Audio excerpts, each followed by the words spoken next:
Mestre amigo, Mestre Jesus, estamos aqui humildemente mais uma vez reunidos em Teu nome, reunidos pelo Teu amor, agradecendo por mais esta oportunidade bendita de aprendizado, oportunidade em que abrimos os nossos corações, a nossa mente e a nossa alma para compreender um pouquinho mais sobre os seus ensinamentos, sobre as suas diretrizes, para que possamos todos os dias, um pouquinho de cada vez, nos tornarmos pessoas melhores, pessoas mais caridosas, pessoas mais amorosas e assim espíritos mais evoluídos. Agradecemos imensamente por esta oportunidade, por todos os que aqui estão como instrumentos da missão do bem e instrumentos deste amor infinito que transborda em nossos corações. Que sejamos capazes de aqui receber, mas também de aqui doar o nosso melhor e compartilhar com todos aqueles que tanto necessitam deste carinho e de uma parcela deste amor neste momento. Rogamos a Deus pelos mentores desta casa, Dr. Hans, Dr. King, toda a equipe espiritual de mentores e protetores e amigos espirituais que ao nosso lado caminham durante esta jornada. E que esta prece possa emanar muita luz e vibrar muito amor por todos os lares por onde ela passar. Pai nosso que estais nos céus, santificado seja o vosso nome, venha a nós o vosso reino, seja feita a vossa vontade, assim na terra como nos céus. O pão nosso de cada dia nos dai hoje, perdoai as nossas ofensas, assim como nós perdoamos a quem nos tem ofendido. E não nos deixeis cair em tentação, mas livrai-nos de todo o mal. Que assim seja, graças a Deus e graças a Jesus. Olá, minhas amigas, meus amigos, paz e bem. Espero que esse nosso encontro de hoje ocorra da forma mais harmônica e pacífica, que vocês possam estar em suas casas, em harmonia, em paz e gozando de plena saúde.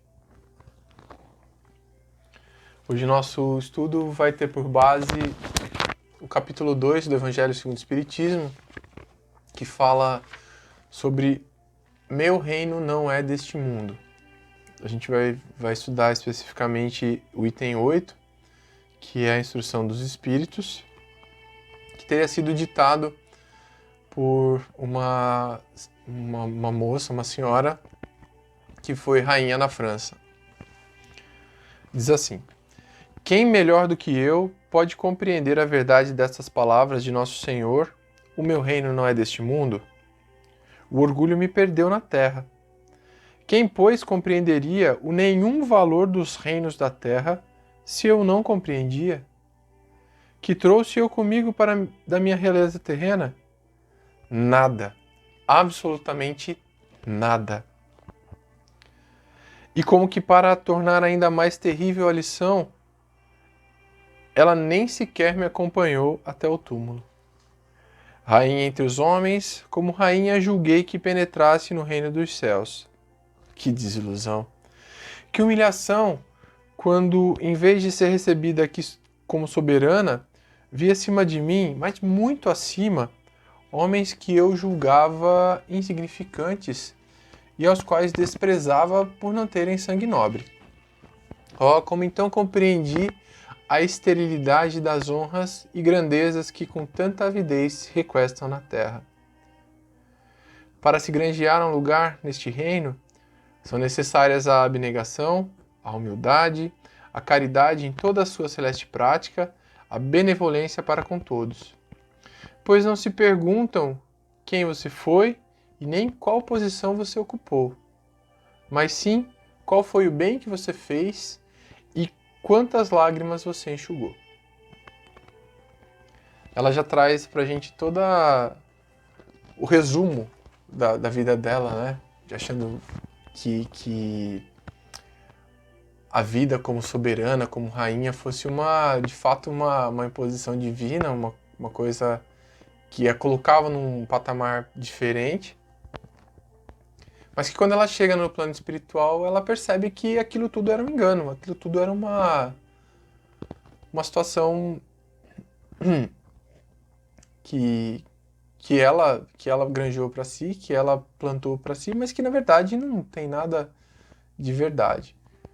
Quando a gente fala sobre ilusão, e no caso esse é um relato bastante concreto sobre ilusão, a gente está entrando num caminho muito profundo, que traz um pouco da dimensão do que é a experiência humana na Terra. A ilusão, ela é dita pelo dicionário como uma interpretação errônea dos nossos sentidos ou da nossa mente. Ela é um produto da nossa imaginação, pode ser uma mentira também, ou seja, tudo aquilo que é contrário à realidade. E essa rainha da França, ela vem trazer para nós esse relato, esse resumo de forma bem efetiva, né? Quando Jesus fala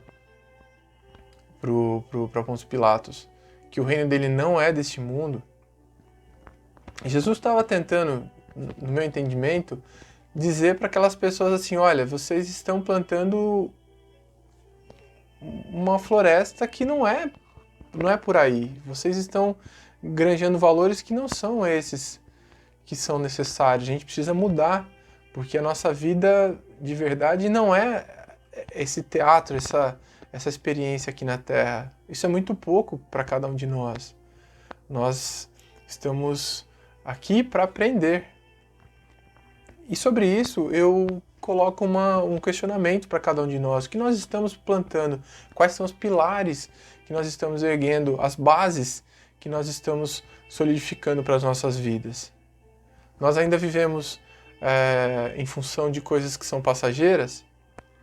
Nós ainda nos colocamos com o desejo de ter, ser, obter, de vivenciar prazeres mundanos apenas? Nós estamos esquecendo da nossa condição real de espíritos encarnados, ou seja, não de pessoas humanas que vivem uma experiência no espírito, que seria um erro, mas sim de espíritos que por hora vivem uma experiência num corpo carnal, uma experiência terrena. E que para isso a dica mais importante é: o que eu construo hoje, eu consigo levar para quando eu for para o plano espiritual? E se a resposta para essa questão na sua cabeça for sim, então beleza, você está concentrando as suas forças e os seus esforços naquilo que de fato é importante. Agora, se você disser não, aí uma luzinha amarela deve se acender aí na sua vida, e na minha também, porque a gente talvez esteja gastando mais tempo com coisas que a gente não vai levar embora. As honrarias, os bens materiais, os gozos mundanos, eles podem encher os nossos egos, eles podem fazer bem de alguma forma, mas eles são passageiros, são temporais. Como a própria rainha aqui já no plano espiritual vem dizer pra gente, lá não vão perguntar quem a gente foi, o que a gente teve, o que a gente construiu, os bens que a gente deixou para trás, mas sim as lágrimas que a gente enxugou, o bem que a gente fez e tudo aquilo que a gente aprendeu de bom. Quando a gente percebe que as ilusões elas trazem para nós um caráter de efemeridade, de passageiro, a gente pode então perceber quão tênue e delicado é essa linha em que nós nos concentramos. E aí eu me pergunto, será que essa ansiedade, essas crises de depressão que nós tanto vivenciamos, não tem também aí um fundinho de razão? Né? Será que não é daí que derivam essas síndromes? esses transtornos e tantos outros que nós conhecemos. É claro que quando a gente tem depressão, tem ansiedade, é importante que a gente procure um psicólogo, que a gente procure um psiquiatra, que a gente procure ajuda. Não vá achar que as coisas se resolvem por si só. Normalmente não. Normalmente a exceção, talvez sim, um caso ou outro se resolva sem a procura desses profissionais. Mas normalmente nós precisamos procurar uma ajuda para a gente poder sair mais forte. Nós temos profissionais que estudam para isso, que são certificados pela ciência para dizer, olha, o caminho é esse. Mas eu convido também para que a gente olhe um pouco para as nossas realidades. Será que a nossa rotina de querer ter mais, de querer possuir, de querer gozar dos bens terrenos, das experiências passageiras, não tem trazido para a gente essa tentativa de segurar aquela areia super fina entre as mãos e ela vaza, e aquilo que a gente consegue segurar só um pouquinho só. E a vida é muito mais que isso. A vida é a gente aprender a olhar para dentro da gente e aprender a ser forte, aprender que nós somos seres divinos, que nós somos seres que estamos aqui não para sofrer, mas para aprender e para ser felizes. Então, todos esses questionamentos podem nos ajudar. As ilusões, elas deixam a gente inquietos e nos transformam em pessoas incapazes de olhar para tudo que a gente tem que conquistar. E talvez nos coloca olhando apenas para coisas que são superficiais, coisas que são passageiras e que não fazem diferença na nossa vida. Não quer dizer que a gente não possa desejar ter uma situação de vida mais confortável, de ter uma casa mais confortável, de ter um trabalho mais confortável, de ter uma formação mais importante. Isso não tem nada a ver. Tudo isso é possível. Mas que isso seja a consequência, que isso seja apenas digamos, um perfil da nossa vida, um elemento da nossa vida, que não seja aquilo o principal, né? Que a gente compreenda que os nossos relacionamentos, o bem que a gente faz para o próximo, aprender a lidar em comunidade é tanto mais importante que aquilo que a gente constrói. A maior prova de que nós somos dominados ainda pela ilusão é que estamos vulneráveis a um inimigo invisível, incolor e inodoro. Ninguém está protegido, 100%. A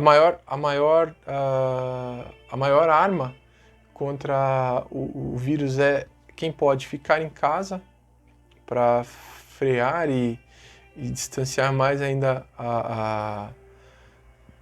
toda a configuração do contágio.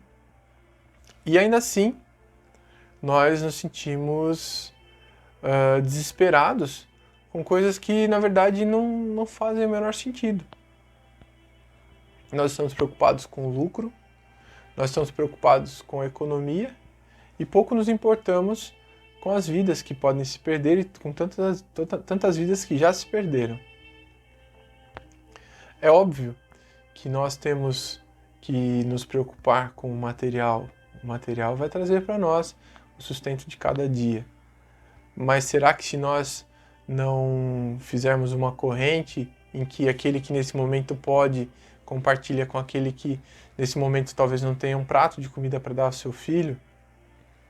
Será que a gente não é testado a aprender uma nova forma de ser nesse planeta, em que a gente se preocupa com aqueles que estão sofrendo e através dessa preocupação exerce uma das mais sublimes leis que o Cristo nos deixou, que é a caridade. Uma lei divina que o Cristo exemplificou de forma inigualável e que nós todos somos convidados a exercitar. Portanto, esse período em que nós vivemos agora é um período em que nós somos convidados a termos consciência daquilo que nós somos, do projeto de humanidade que nós temos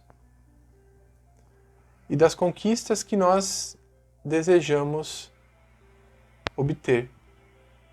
Se nós ainda, neste momento que a humanidade vive, nós ainda estamos interessados em obter bens para o material, ou gostaríamos de vivenciar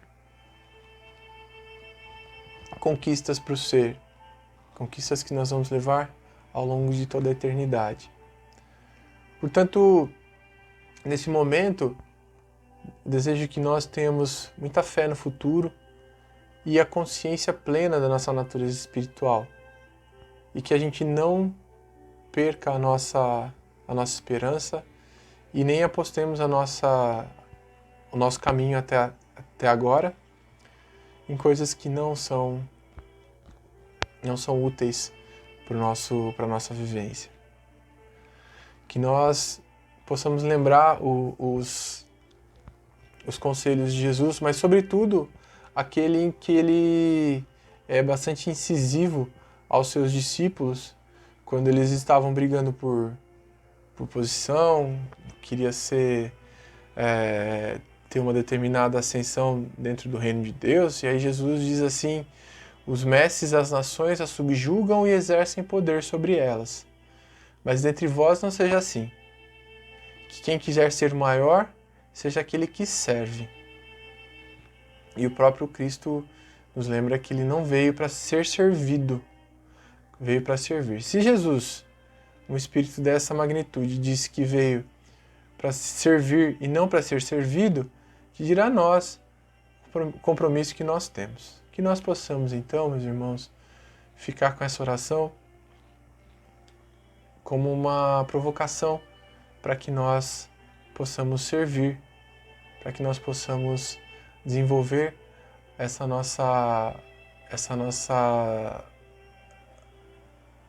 nosso trabalho, que é o serviço, e o serviço em função daqueles que mais necessitam. Que Deus abençoe a cada um de vocês, que nós possamos nesse dia de hoje, nesta noite, dormir em paz, conscientes de que o socorro sempre chega. Jesus, Divino Mestre, que as vossas palavras possam ressoar em nossos corações e transformar a nossa caminhada. Que assim seja, graças a Deus e graças a Jesus. Agradeço a paciência de cada um de vocês e que nós possamos, neste dia, dormir em paz e vivenciar um pouquinho da caminhada divina que o Divino Mestre nos incitou a viver. Fiquem com Deus.